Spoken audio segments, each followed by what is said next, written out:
Everybody. I hope everybody had a good week. And today I'm going to talk about some tips that are well researched to talk about improving your sleep, so to help you improve your sleep. So my name is Deborah Byrne. I am from DBpsychology Services, known across social media as DBpsychology. So let's get into this. The first tip is actually to make your sleep a priority. So if you've been having difficulties with your sleep, just like anything else to do with your mental or physical health, we have to prioritize it and to try and get it fixed. Because if nothing else, I would make sleep a priority in my life every day. Because it can cause, lack of sleep can cause so many accidents, so many mental health problems, so many physical health problems, and it's not really widely talked about how it really badly affects your mental and physical health. Never mind your environmental health, which would be the likes of accidents on the road and in the workplace. And just in the home. If you haven't got enough sleep, you become cognitively impaired. That means you get brain fog. But the trick about brain fog is you don't know you have brain fog. It's a trick our minds can play on us. So we are cognitively impaired and we don't realize it. And that's the danger. If you want to make sleep a priority, if it has been a difficulty for you, I have a sleep challenge in my group. I go into a lot more detail, and it's a group for mums.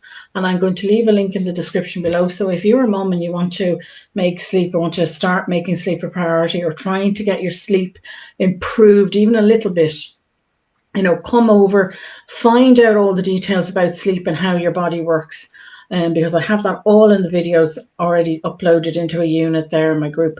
And I go into an awful lot of detail about how your mind and your body works with regards to sleep, both during the day and at night. So if you want that, and lots more tips that I'm going to talk about this morning. So if you want to do that, please do feel free to come along and join me there. So number 2 then is make sure you're getting enough sleep. And are you aware of how much sleep you actually need? Now, most adults, once we kind of get to around the 18 mark, we need between 7 and 9 hours sleep. Don't try and tell me you need less sleep. I'm sorry, you don't. Even an older person, and I'm talking about somebody quite old, a lot older than even me, still needs the same amount of sleep. The sleep changes a little bit, but you still need the same amount of sleep. So that's actual sleep time. So it's between 7 and 9 hours actually asleep. We also need about 1 hour to wind down prior to that. So prior to you actually going asleep, we need to wind down. We need that 1 hour window to wind down. So having a bedtime routine is also really important. Number 3, it all starts when we wake up. I don't think people realize that it starts, our sleep, having a good night's sleep actually starts the minute you wake up in the morning. We need natural daylight. It doesn't have to be a sunny day. We just need as much natural daylight during the day as we can. So get the windows, get the curtains open. If you're sitting at your desk, try and get the desk nearest the window. If you're working from home, as a lot of us are at the moment, move the desk nearer to the window. Try and take your breaks outside if you can. If you're not working at a desk, get some natural daylight. Get a walk in at lunchtime, and that would be to get some more natural daylight. Particularly important during the winter times to get that walk at lunchtime in. Now, what is happening there is the natural daylight helps build our sleep hunger drive, and that is what helps us go to sleep at night. So I have all the technical details, as I said, in the group as to how that works. But we want that sleep hunger drive to build, and consistently build over the course of the day until we get to, most people, it's around 9 o'clock at night, when around then, our melatonin starts to kick in, and that's what makes us sleepy. But we need the sleep hunger drive to build and build and build. And it's the natural daylight, in fact, that helps build that. So the only thing I'd say there is if you have summer seasonal affective disorder, then that is somebody who gets depression during the summer. as a result of seasonal changes, then you're going to be the opposite. You're not going to want the natural daylight. You're going to be wanting to dim as much as possible and to pull the curtains and things like that, because you react to natural daylight. It's the only thing I'd say there. Now, number 4, create a healthy environment in which to sleep. So your bedroom needs to be a healthy place to sleep. And a number of things we can check there is, if the bedroom is decluttered, that is going to, if there's a lot of clutter in the room, it's not really very conducive to sleep. It can nag us, I still have to clean the bedroom. You're tired, you come in after a hard day's work. All you want to do is rest, and you look at this bedroom that needs to be cleaned. So try and minimize, the clutter in the bedroom helps. Make sure you have a laundry basket and you're dumping all the laundry in there. Try and do the one touch system, where basically, you touch an item once and it goes into its right place or into a laundry basket, or hung back up or whatever in the closet. The other thing is, a waste paper basket, just simply having a waste paper basket in the room so you can put rubbish in there. Just a little bit of decluttering on a consistent basis means when you come in at night, all you want to do is relax. You're not looking at a mess. So try and put in a little few systems that you can help you there. The other thing in terms of a healthy environment would be, does the room feel safe? Do I feel safe? If you've been stressed or anxious during the day, you're not going to feel safe at night enough to go to sleep. So, your bedroom is one place where you should have that as your sanctuary. So you need to be working off that adrenaline, the extra adrenaline there. And I do go into more detail in the group as to how you can do that, and handle the stress. So particularly stress and anxiety is what we target in my mum's group. So do join us there. And then the room has to be warm, not too hot and not too cold. And you have to feel warm. So, what am I wearing in bed? Am I warm enough in bed? Am I too hot? The mattress, is it comfortable enough? Is the bedding making me too hot? Is the duvet too heavy? Maybe I need to switch to a lighter duvet because we're in the summer, or maybe even in the summer you need a heavier duvet. Some people have, they feel colder even, so they might need to wear a pair of socks even in bed, even in the summer. Just little tiny things like even wearing a pair of socks can make a huge difference to how warm or how cold you can feel. So think about the environment. Number 5 is to stick to a regular routine. And now this is a daily regular routine, and this means even on the weekends. So our brain loves routine. It loves automation. It doesn't like changes. Our sleep is pretty much the same. It likes that regular routine. So I'm not talking about having, I have to do A, B, and C by a certain time every day. What I'm talking about is you consistently get up every day around the same time, within an hour or so, an hour maximum of normal getting up time. And the same with going to bed. You go to bed around the same time and you eat your meals around the same time every day. It just, little things like that can make a huge difference, because if you go the other direction and you're not getting, a regular bedtime routine, not getting, up in the mornings at the same time, what we're creating is, in fact, what has now been coined as social jet lag. And this is where we're getting the symptoms of jet lag by not doing this, by sleeping maybe or getting up at the same time during the week, but then when we get to the weekends, we shift it too much. And then we're wondering why we feel so awful. And it's because we've created this jet lag. So that's one to watch. Number 6 is exercise. Now, exercise is really good for us, but what it has been found is that if we try and do strenuous exercises after 6 o'clock and in the run up to bed, so we're talking about our aerobic class, we're talking about out running, anything that's to weightlifting in the gym work, anything like that, anything that's very strenuous causes you to delay going asleep. It has a knock-on effect on your sleep. So we have to be careful of that. You're better off using something lighter. So you want a light walk after your meal, maybe in the evenings. At 6 o'clock, your last kind of big meal at 6 o'clock. You want maybe to do a yoga class, but a gentle, relaxing yoga class. So think of something that's more relaxing maybe stretching, things like that, something more gentle that isn't too strenuous for the evening time. So a walk is great for getting out the adrenaline, expelling any extra adrenaline anxiety you may have. So just getting it out, but don't go and do the exercises. Keep them lighter in the evening time rather than the strenuous ones. Do them earlier in the day. So maybe hitting the gym first thing in the morning is better for you than last thing at night. 7 is to watch the blue light spectrum. Now, if you're wondering what the blue light spectrum is, it is the light that is emitted. I'm going to have to get something here from our phones.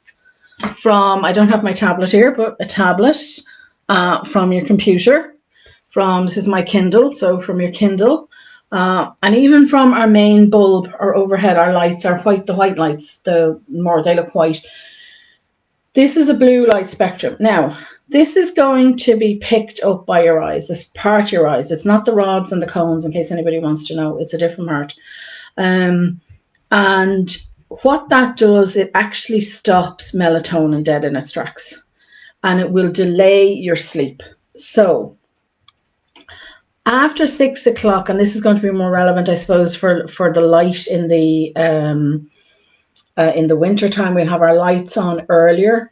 So, try and turn off the main light and only put on a side light or a lamp in the room. In your bedrooms, try and switch over to a warmer toned light in one of those lamps. If you are on your devices, your phone, your laptop, your tablet, or anything like that, you need to stop it at least an hour before you go to bed. Now, if you're somebody who must at the last minute go on your device for work, then dim the settings. I think you may need help with this. Ask somebody who's a bit more technical minded if you do, but you can dim the background light on most settings and make it dark mode, or and I notice Facebook have now put a dark mode on the new Facebook for the computer that they've rolled out this week. And but the likes of the tablet, the Kindle, your phone, you can actually tone down the light, the background light, to a lower setting. So try and do that after the 6 o'clock. But in that hour before bed, if you have to, and you must go on for work reasons, or there's an emergency or something, try using your sunglasses. That will cut the light. That actually helps cut the light down. It minimizes it for you. So a pair of normal sunglasses, don't have to be fancy. They could be a cheap pair of sunglasses you just keep in the bedside locker, and you're going to have to go on to answer an email from work or something just before you go to bed. Turn on the sunglasses, dim the light on the background if you can, and use that. But the idea and the ideal will be to stay off your devices for a minimum of 1 hour before you go to bed, or you want to be asleep. So, think about that, if I don't stay off my devices, my melatonin is not going to kick in, and my body is not going to produce the melatonin at the right times. Therefore, I'm delaying my sleep. I'm going to, shift out the two controlling factors, the sleep hunger drive and the wake cycle, the main circadian rhythm that controls my sleep and controls all the other little circadian rhythms that are attached to our organs, because if one gets knocked out, it has a knock-on effect around the body. So think about that. There are a lot, consequences to your mental and physical health if you do this. So try and stay off. It's only 1 hour, guys. And you can fill that 1 hour with other things. And I'll come to that in a minute. The other thing, number 8 then, is caffeine. So yes, we all know we need our cup of coffee. All I'm asking you to do is try and have your coffee or your tea or your chocolate by lunchtime. Why, Deborah? Why I need it later on in the day? You ask me. Because, as I said at the start, we need the natural daylight will produce your sleep hunger drive. But if you drink coffee, instead of getting a smooth build-up, or you drink your tea or your chocolate, or caffeine, any kind of fizzy drinks, caffeine drinks, if we won't get that smooth build-up, we won't get enough of a build-up, because the caffeine stops adenosine, which is, and this is a technical thing, it's a somagen that is produced to help build a sleep hunger drive. So basically, your sleep hunger drive, instead of building up smoothly, has a stop and a start. It's kind of a very jaggedy stop, start kind of effect. You won't get enough, and therefore you're knocking out your sleep drive. So this is what caffeine does. It actually stops in its tracks, dead in its tracks, the build up of your sleep hunger drive. And that is vital for you to go to sleep that night. And we can very quickly get into a negative cycle. We don't get enough sleep. Therefore, we reach for the caffeine. So, we need to break that negative cycle, because reaching for the caffeine, drinking it over the course of the day, will only cause us to have another bad night's sleep. So it's a negative cycle very quickly, and we need to break that cycle. And yes, you might feel a bit rubbish for a few days because you're not getting it, you're used to the levels of caffeine, but think about cutting back even slowly. So for the likes of, for every cup of tea or coffee you drink, maybe you'll also have 1 cup or glass of water. So swap it that way, or switch over in the afternoons to decaf. I'm not saying not have your cup of coffee, but try decaf instead, or cup of tea, decaf instead, or some herbal teas, but you'd have to watch that. Some of them do have caffeine, so you have to watch that. And, if there's chocolate in the dessert after dinner after 6 o'clock, think about saving it for your 11sies instead. So I know, just if there's chocolate in it. Now, or coffee. So sometimes, coffee cake or something like that. Have that for 11sies rather than in the evening time. So number 9 then is relaxation and stress reduction. If you're stressed, as I said, you're going to be producing an awful lot of adrenaline, and that's not going to be very conducive for your sleep. So we need to be working very much on reducing our stress levels and building up a good relaxation. So I have a number of things I do, and I have new tips every week in my group for mums that can help them reduce stress there if you want. But something like even a 3-minute meditation, a 3-minute breather. I talked about this before. There's a 3-minute breather and how you do it. It's very simple. It's based on deep breathing techniques, and it's based on the 7-11 technique, and it's free. It's on my podcast. You can check it out and learn how to do that. But doing that over the course of the day, it's only 3 minutes. You can even do 1 or 2 minutes. You slip off to the bathroom, do your breathing. If you feel things are going, pear-shaped at home or in the office, and just calm yourself down and recenter yourself, and you're better able then to walk back and deal whatever's happening, and you're reducing down your stress levels all the time. So learning that 3-minute breather can be a lifesaver in some cases. The other thing you can do in that 1 hour before bedtime is you want to relax as much as possible. So you can do a progressive muscle relaxation exercise. Again, it's a very short meditation, and I have it free, and it's up in my free library. So if you go to my website, you'll see free resources. There's a free library there. You just sign up for it, and you'll find lots of worksheets in there, and this progressive muscle relaxation as well. The other thing I'd say to you is, if you are prone to waking up at night, don't reach for the phone. Don't reach to turn on the light immediately. What you're going to try and do is break that habit, because, as I said, this is not good. The light off these devices or off your tablets or that are not good for getting you to go back to sleep. They'll just wake you up further. And sleep comes in cycles during the night. So yes, you might be awake for a certain period of time, but it's only going to be a maximum of about 75 minutes. That's the maximum. Sleep will come between about 45 minutes to 75 minutes for some people. But if you can try and break the cycle and do a meditation, it's what's been known as a bedtation with some of my colleagues around the world. They've nicknamed it a bedtation. So basically, you would do the progressive muscle relaxation. You would do any other form of meditation that you can. And what you're trying to do there is, one, break the cycle, but the second thing is you're going to train your brain to relax, calm down, stop the negative thinking cycles beginning up. And eventually, and it would take a few weeks to do, but you would train your brain to go back asleep fairly quickly. And I'm talking within a few minutes. You can do it. I've done it myself because I suffered from, sleep problems for years and years and years. And I have basically trained my brain to go back asleep after only a few minutes if I do wake up, by using meditation. And that is what I do. I start immediately, my brain kicks in. No, you're not going to start thinking.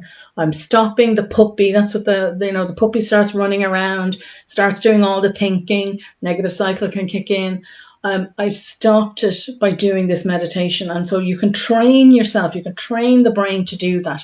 So, and you can go back into, the stages of sleep very quickly. And that's what meditation does, because meditation, in fact, when we do it and practice it, it mimics or basically gets our brain to, go into the megahertz wave, the brain wavelength of which coincides with sleep as well. So we can very quickly train our brains to go back into that sleep habit.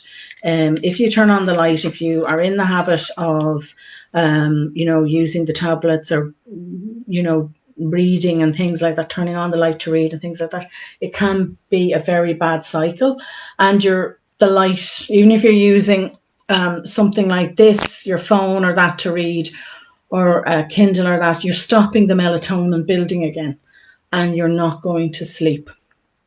Number 10 is to give your brain a break. So this can be part of your bedtime, that 1 hour routine. So, you get ready for bed, you get into bed, and I'm just going to get something here now. And you get into bed and you do a brain dump. What's a brain dump? Basically, it is, you have a journal, or you can do it on, well, I wouldn't say your phone because I don't want you using your phone, but you could use a journal, very simple, cheap journal. Doesn't have to be anything fancy. And basically what you're doing is getting as much information out of your head before you actually go to sleep, because it's when we try to hold on to the information, the appointments, something you forgot to put on your shopping list, any sort of negative thoughts, any sort of information that's just here in the front term, in the short term working memory here in the front of our brains, that's what will keep us up, because we're trying to hold on to it. And it's pretty much impossible to do that, because our brain has a job to do when we're asleep. It's more active when we're asleep than when we're awake. And what it's doing is it's trying to shift the information from the short-term memory, which only has a very small capacity, into the long-term memory. But by us trying to hold on to that information here, we're going to keep ourselves awake. We're going to wake up because we're trying to hold on to it. So do yourself a favor. Write it down. Just before you go to bed, write it down. Oh, I forgot to put something on the shopping list. Oh, I forgot to do such and such. Oh, I have to ring somebody. Oh, I have to make an appointment with, or I'm worried about an appointment I'm going to go to with the doctor or the dentist or whatever. Get all that down. Get all those worries down. Get everything you can think of down. Start with the easiest ones, and the brain will just let it flow out. It's basically telling the brain, you don't have to think about it anymore. I know where it is. It's on this piece of paper here. That's all that brain has to worry about, is it's on the piece of paper. That's a hell of a lot less information it has to retain than everything else you've tried to keep in there. So it helps to relax the brain. It allows it to do its job of moving the information from one part of our brain to another when it's asleep. So it gives our brain a break, basically. And the last one then is about eating at night. So try and have, if you're having a heavy meal at night, even if you're having a light meal, make sure that is, or any snacks, or that it's at least 4 hours before you go to bed. And the simple reason is, your body needs time to process that food. But if you're in bed and you go to bed after a heavy meal, you can get acid reflux. You end up with a pain in your tummy. It can be quite unsettling and hard to settle down if your stomach feels too full. So give yourself, at least that 4 hours to digest your food, or start the process of digesting your food before you try to go to sleep. And as I said about the snacks or a dessert or something like that, if it's got coffee or chocolate in it, try and have that for 11sies. Try and be a bit self-disciplined and have it for 11sies, or have something without the caffeine in it.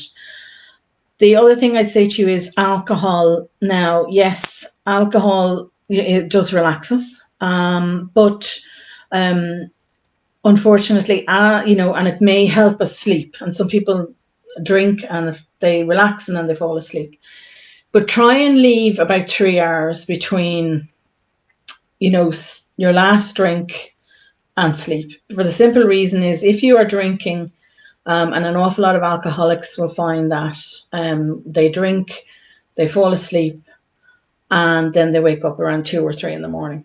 And that's what happens. As the alcohol can leave our system, we can wake up as well. An awful lot of acid production can go on there with alcohol. So again, we've acid reflux, and that could wake you up. So there are the tips, 11 tips. If you're going to do it, if you're going to try and take those tips on board, my suggestion to you is that you only do one at a time. So introduce one new habit, maybe stay off the devices, or stick to a regular routine, and just try it for a few weeks before you introduce a second tip. So just do one tip at a time and make them a habit. So we want to take very baby steps when we're trying to create habits, because if we try to do too much too soon, we're only setting ourselves up for failure. Our brain can't handle big changes like that. So I leave it there, and there'll be a new blog on Monday. And as always, thank you very much for watching live. Deirdre in particular, every single week, Deirdre, you're here. And yeah, Deirdre says the blue spectrum, a lot of people use their phone instead of a watch or an alarm clock. That's right, yeah, they do. So try and get an old-fashioned alarm, a clock. So something maybe, just the hands on it, but the hands are slightly illuminated. So if you have to know what time it is, but you're better off not knowing what time it is if you want to go back to sleep. Resist the urge. So get an old-fashioned clock that you can just see. They have like little illuminations on the hands, rather than using your phone. Don't check your phone. You will wake yourself up further. That's what it does. It just wakes you up further. So as I said, thank you very much for listening, and I will be back on again next Saturday morning as always, and I will see you then.